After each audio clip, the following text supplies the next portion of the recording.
السلام علیکم ورحمۃ اللہ وبرکاتہ۔ اعوذ باللہ من الشیطان الرجیم، بسم اللہ الرحمن الرحیم۔ لا تجعلوا دعاء الرسول بینکم كدعاء بعضكم بعضا قد يعلم الله الذين يتسللون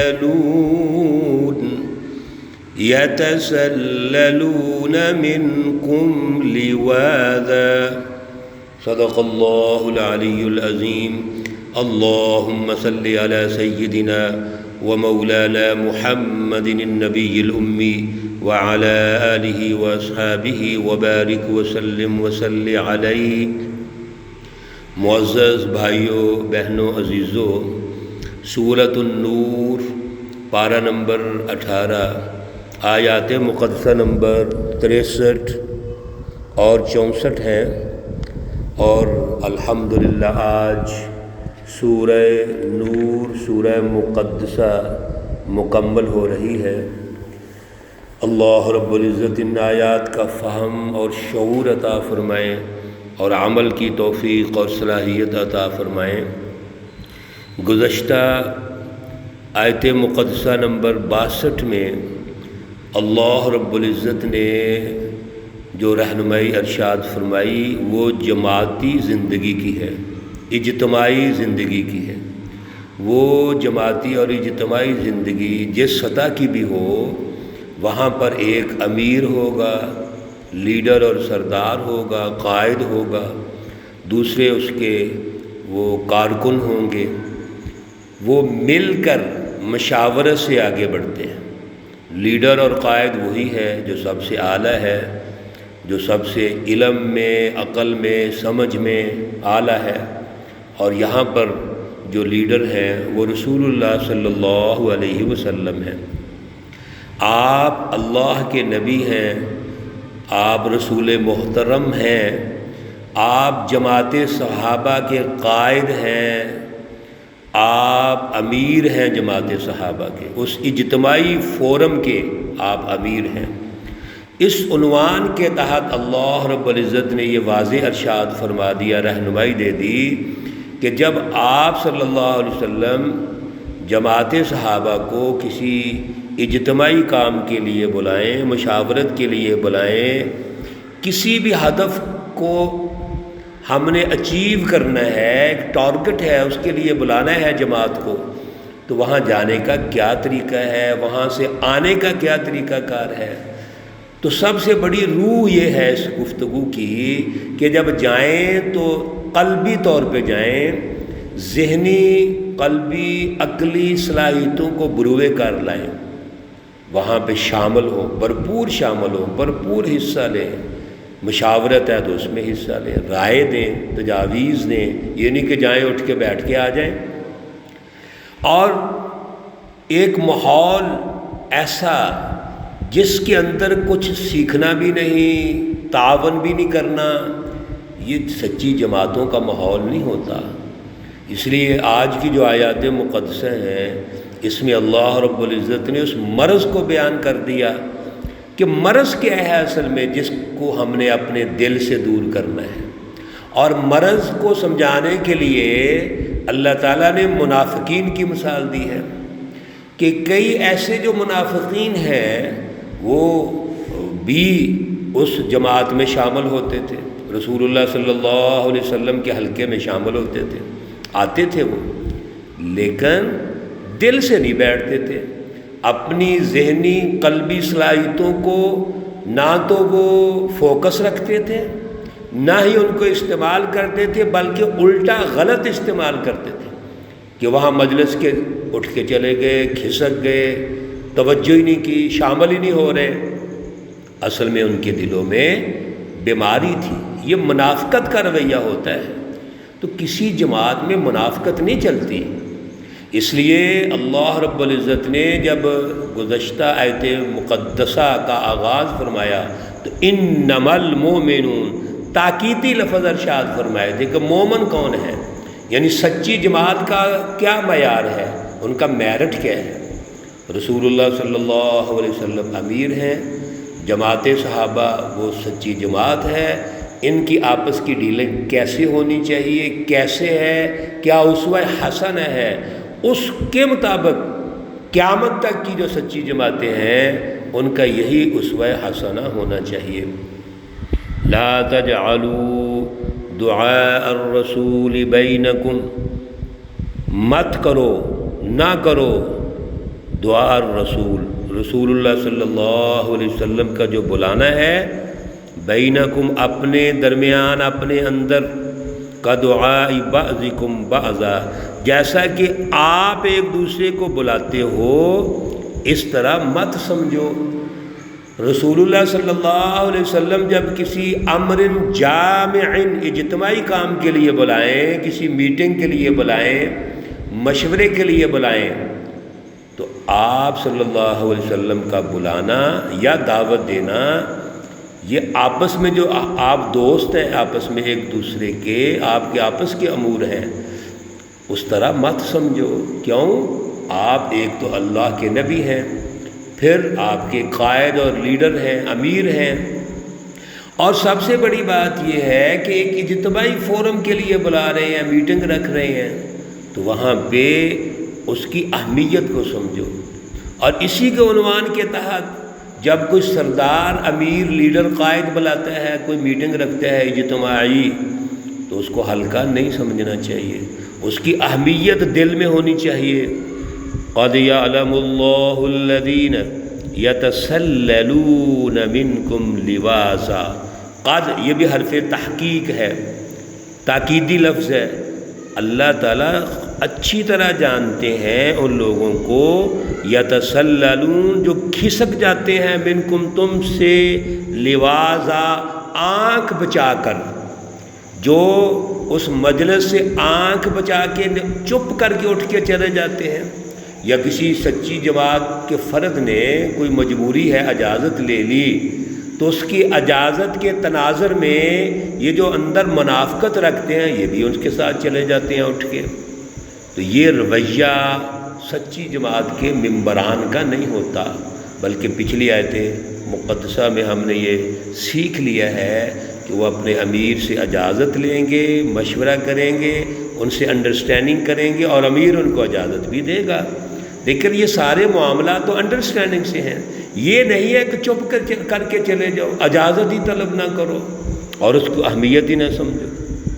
فَلْيَحْذَرِ الَّذِينَ يُخَالِفُونَ عَنْ أَمْرِهِ،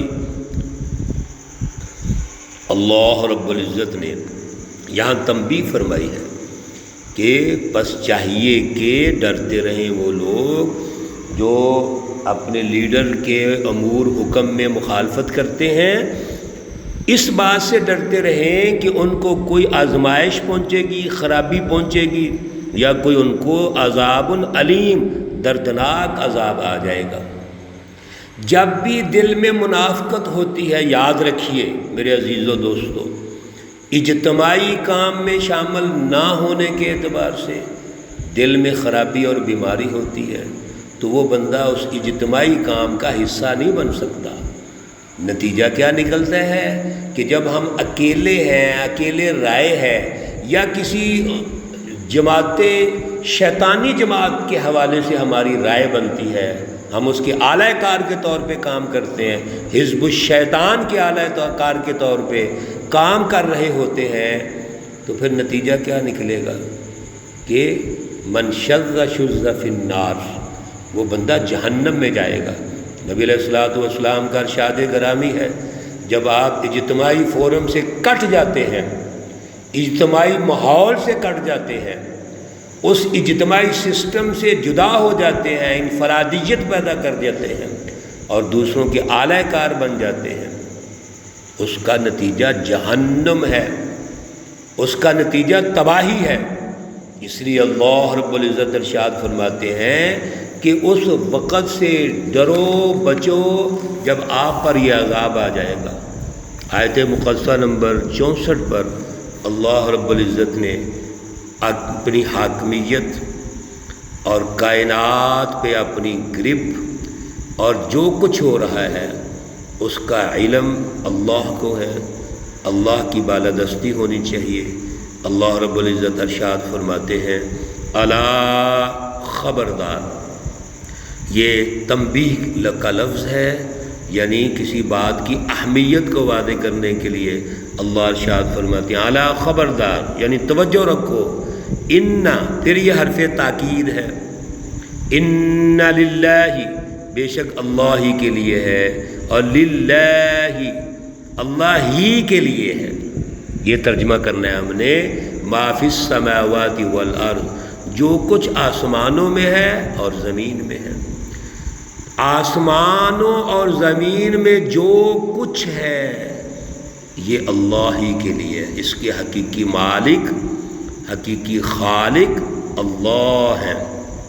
لہذا اس آیت مقدسہ میں آخری آیت میں اللہ رب العزت نے جو سورہ مقدسہ سے آغاز ہوا تھا کہ یہ سورت بڑی اہم ہے، جس پر کچھ فرائض ہیں، قوانین ہیں، احکامات ہیں، آخر میں اللہ تعالیٰ نے توجہ ارشاد فرمائی، ہماری توجہ دلائی کہ آپ یہ بات ذہن میں رکھیے، یہ سب کچھ اللہ کا ہے، یعنی یہ اللہ کی طرف سے قوانین ہیں، احکامات ہیں، زمین آسمان اللہ کے، سب کچھ اللہ رب العزت کا ہے۔ قد یعلم ما انتم علیہ، اللہ خوب جانتے ہیں، ما انتم علیہ، جس حال پر تم ہو، وَيَوْمَ يُرْجَعُونَ إِلَيْهِ، اور جس دن واپس لٹائے جائیں گے اسی کی طرف، فَيُنَبِّئُهُمْ، پس وہ بتلائے گا ان کو، بِمَا عَمِلُوا، جو کچھ انہوں نے کیا ہے۔ جب بھی اللہ رب العزت تنبیہ فرماتے ہیں تو یہ یقین دلاتے ہیں کہ آپ نے دنیا میں مستقل نہیں رہنا، آپ نے میرے پاس واپس آنا ہے، لہذا اس وقت کو یاد رکھیے جب آؤ گے، لٹائے جاؤ گے، اور وہاں پر جو کچھ تم نے کیا ہے تمہیں بتلایا جائے گا، یعنی جزا و سزا کے عمل سے گزارا جائے گا۔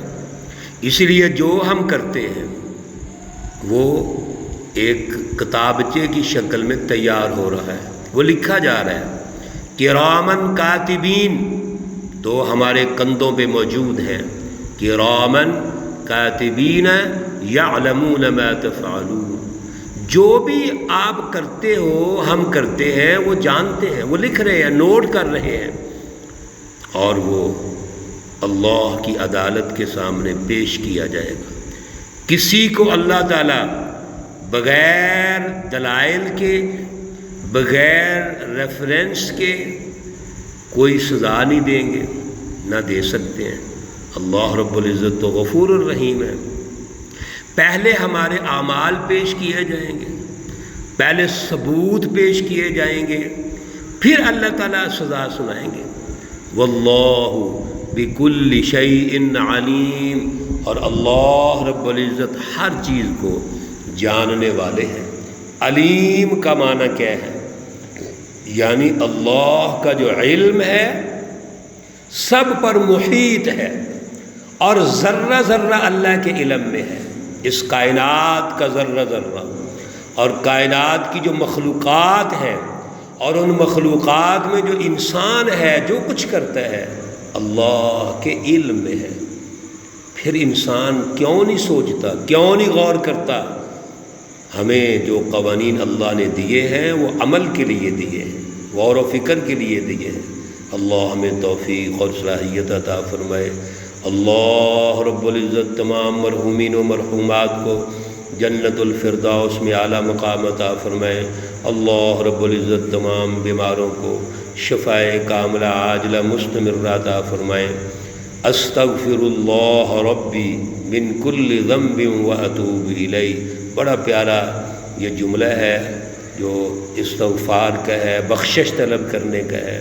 ہر وقت ہمیں یہ جملہ اپنے زبان پہ رکھنا چاہیے اور دل پہ بھی رکھنا چاہیے، استغفر اللہ ربی من کل ذنب واتوب الیہ، ربنا تقبل منا انك انت السميع العليم وتب علينا انك انت التواب الرحيم، وصلى الله تعالى على النبي الأمي محمد وعلى آله واصحابه اجمعين برحمتك يا ارحم الراحمين۔ السلام علیکم ورحمۃ اللہ وبرکاتہ۔